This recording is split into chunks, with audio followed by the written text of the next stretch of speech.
Call of Duty Black Ops Cold War's new Zombies mode has had quite the positive reception within its first week. Through this, we've been able to dissect it all and see what this mode truly offers in comparison to other Zombies modes. The gameplay, maps, and overall core system all factor into the rush of solid reviews. However, are we just in a honeymoon phase with Black Ops Cold War Zombies, or is it as good as it appears to be? My name's Luke, and today I'll be doing an early review of the new edition of Zombies, including pros and cons for all aspects of the mode. But first, if you enjoyed the video, consider leaving a like or even subscribing. The support is always appreciated. Let's get right into it. Section 1. Die Maschine. The new Zombies experience, Die Maschine, is the rebirth of the Aether timeline. With our long-loved characters out of the picture, the new era begins in the Dark Aether. In the map, you are assigned to Alpha Site, a German experiment later reignited by the Soviets to gain an advantage in the Cold War. In an effort to discover the source of the spread of the Dark Aether around the world, you are assigned to enter the site and learn its darkest secrets. Die Maschine is the perfect launch map in theory, including part of a fan favorite in the instantly recognizable Nacht der Untoten. However, this shouldn't be considered a Nacht reimagining in any sort of the word. It's merely a tribute to the past as a fan service. This map is one of the biggest reasons for the fanfare early on in the game's short life so far. Die Maschine juxtaposes the bright light of the sun outdoors with a creepy, dark, abandoned underground lab, which I believe was masterfully done. The map captures this dark atmosphere that genuinely made me scared on my first playthrough of the map, something I can't recall feeling since the early days of Black Ops 1 and 2. The portion where this map has some downside is the story, and though I would imagine it not being specific to the map, the base of the story comes from radio communications in the bottom right of the screen. The implementation of operators instead of mode-specific characters causes the storytelling to suffer. The likes of our beloved Primus crew should be strived for, but at the very minimum, they should have playable characters that engage with the story and aren't just cut and dry for multiplayer and campaign. Though it works, and the tie-in with campaign is pleasing, I feel as if this way of storytelling isn't as engaging as having specific playable characters with voice lines. Not to say the whole story of the map suffers, but I feel this area could be worked on. The bosses of the map work similarly to Brutus of the past, as every few rounds you'll end up with a Megaton, which spawns more than one depending on player count within your game. The Megaton is a mutated humanoid fuming with radiation. Once the player kills it, it splits into two variants, the Bomber and the Blaster. The fact the boss splits into two poses quite a challenge, especially on your first playthrough, and is part of what has made this map so special so fast. But in the Dark Aether lies the Megaton's counterpart, the Mayak. Mayak serves the Dark Aether as more of an inconvenience than a threat, and if that was Treyarch's intent, they nailed it. But if he was meant to be more of a challenge, it's all wrong. It's completely optional to kill Mayak, leaving most players to just wait until the Dark Aether changes back to normal. But if one chooses to kill Mayak, they'll be left feeling disappointed, as he doesn't drop any sort of loot at all, which is a small gripe, but definitely one I'm willing to get over. The zombies mode in this game, thus far, still has the fun feeling of surviving waves and killing zombies, with each zombie kill now feeling like your shots really tear their brains apart. But this game has its shining spots, as well as its drawbacks, which leads us into our next section.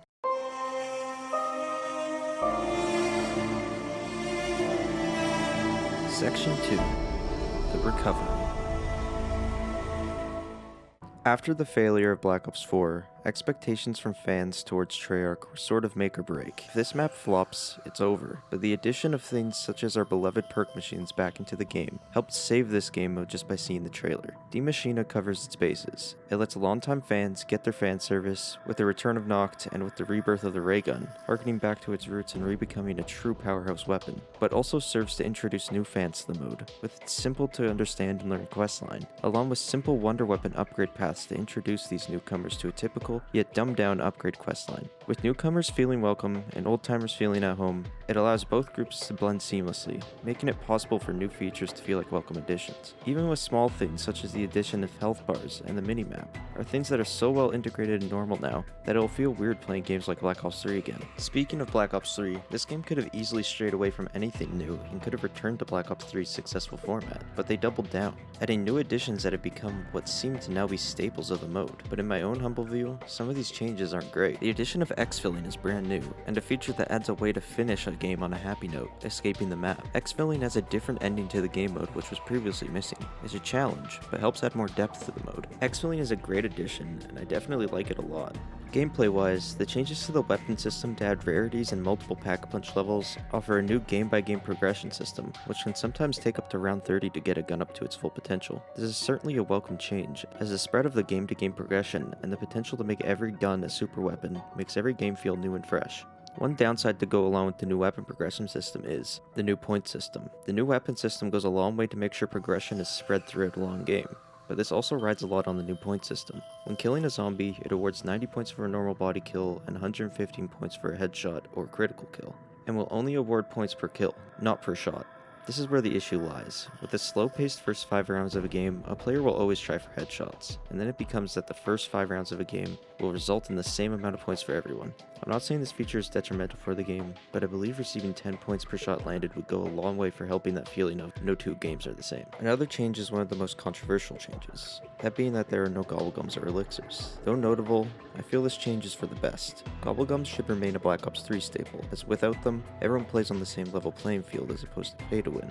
I feel the change to a battle pass system is a far better way of implementing microtransactions to the game, as adding gobblegums completely changes the meta of how zombies is played, and leaves normal players in the dust dreaming of what life could be like with a perkaholic, therefore alienating part of the player base. Though, while on the topic of perks, it's worth mentioning that our beloved perk machines and their jingles are back, as well as a new perk, Elemental Pop, with its own jingle to go with it as well. This perk system works incredibly well, and I'd argue it's one of the best systems to date. The fact all perks cost the same and the price changes due to the number of perks you own is a nice touch, and makes every perk worth considering off the bat. No more 500 point quick revives, they're all the same. The only bad thing I could really say is that going down doesn't cause you to lose all your perks. I understand the decision, as it appeals to new players and is less discouraging, but in a way, not losing your perks unless you almost bleed out fully or die has a bit of a negative unpunishing effect on the game.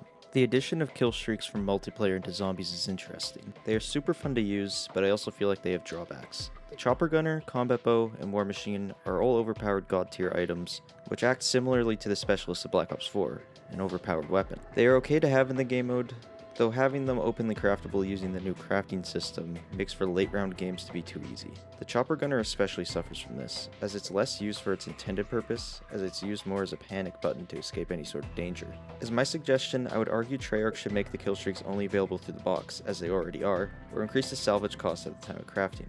But I feel this point isn't the end of the world, and Treyarch did a decent enough job at the implementation. As when the Chopper Gunner appeared in the trailer, I became worried of what zombies was going to look like this year with the kill streaks. This leads into the next biggest issue I had with this game, self-revive kits. Though this was fixed the other day, I'm still going to mention it. Self-revives have always been in the zombies in the form of the quick revive perk, but in Cold War Zombies, the system changed to the self-revive kit from Warzone. There isn't anything inherently wrong with the way self-revives function. They serve the same function as quick revive. The issue lies with the number of times you can use it. The answer was unlimited. There was no cap on self-revives in Cold War Zombies. The problem with not having a cap on them is that when you're going for high rounds, there's no risk. As long as you have salvage, you can't die. When there's no risk to going down, it makes all downs on later rounds inconsequential. As long as you can make it to a crafting table in time, you'll live. Treyarch put a cap on this, and I'm really happy about it. I just thought I'd mention it still because I wrote down my whole rant. I feel the new crafting system as a whole is a fantastic addition to the game, but it could use a few nerfs based on the suggestions I made here. A problem with overall career game progression is weapon levels and the challenges that go along with them. To unlock gold and dark matter camos in this game, your weapon level must be full. And this isn't the zombies exclusive issue, this also applies to multiplayer. For a personal example, when I was playing a long game with my friends as a level 10 overall rank, I used the Gallo SA-12 for the majority of that game, and got 700-ish eliminations. Though after the game, when looking at camo progress, there was none. The issue was due to the progression system. To unlock camos, you must get to at least weapon level 1, but the only way to achieve weapon level 1 is to be at the career level required to unlock that weapon in the first place. For a weapon like the FFAR, you have to be a base career level of 40 before you can even start working towards camos of any sort, even if you are using that weapon in-game from the wall or box. On top of this, all weapons have camo tiers that unlock at set weapon levels, all the way up to weapon level 50, and you cannot start working towards camos in that tier until you are that weapon level. The problem with this system is that due to the staged unlocking, the grind for a single gold camo weapon can take more than 20 hours of gameplay time. Treyarch wants to keep the player base interested, which makes sense, but this system feels more discouraging than encouraging, which leads us to our next section of the discussion. Section 3. Glitches and Bugs. Just a quick disclaimer, this section should be taken with a grain of salt as patches and fixes are being pushed every day to improve these things. Black Ops Cold War as a whole was not announced until August 2020, which by Call of Duty standards is about 4 months late. Though releasing on track with most other Call of Duty games in November, there was a general feeling prior to the announcement that the game could be delayed due to time constraints and complications with the world shut down by COVID-19.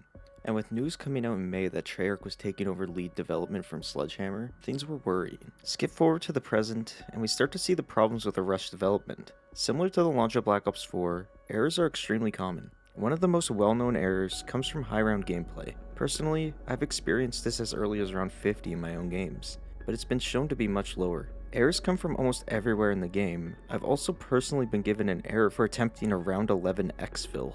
Though these will undoubtedly be fixed over time, I don't see how it's slipping under the radar as much as it is at the moment. On the launch of Black Ops 4, the community was shredding it, in part due to these crashes. Cold War Zombies is great, but it shouldn't receive a pass because of its other strong features. Other game-breaking bugs that aren't game-ending errors are present as well, seemingly infinite. Aether Shroud is possibly the most broken feature to ever be introduced into Zombies. It is so incredibly easy to glitch out of the map with Tier 3 Aether Shroud's ability to shoot you forward, that it's almost inevitable it can happen by accident. I've personally witnessed it destroy a friend's round 50 Easter egg run as they used Aether Shroud to revive a teammate and ended up outside of the map, ending the run. Along with Aether Shroud out of the map glitches are simple pile-up glitches. There are many videos showing multiple methods of getting out of range of all zombies' attacks, and killing zombies infinitely with the Die Nova 5. These are so simple and can essentially be used as XP farms. Hell, I even did it so I could start unlocking all the weapons so I could start unlocking camos. And they threw double XP at me halfway through my run. And since multiplayer and zombies are unified, and eventually Warzone, it becomes a big problem. This is where having an infinite ammo wonder weapon on launch has its downsides. Treyarch slightly fixed pile-ups with zombie ranged attacks, but now zombies tend to use these attacks on players when not in glitch spots sometimes. And even though Treyarch is slowly working at fixing these bugs, Treyarch, please fix. Which leads us to our final verdict.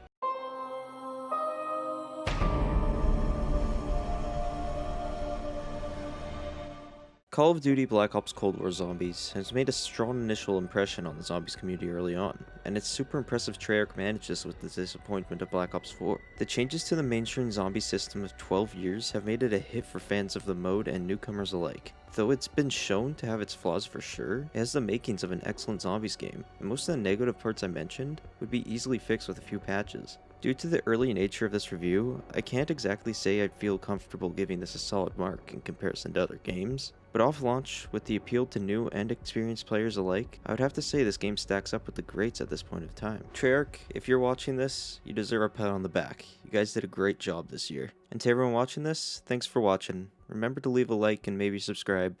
I'll see you guys in the next one.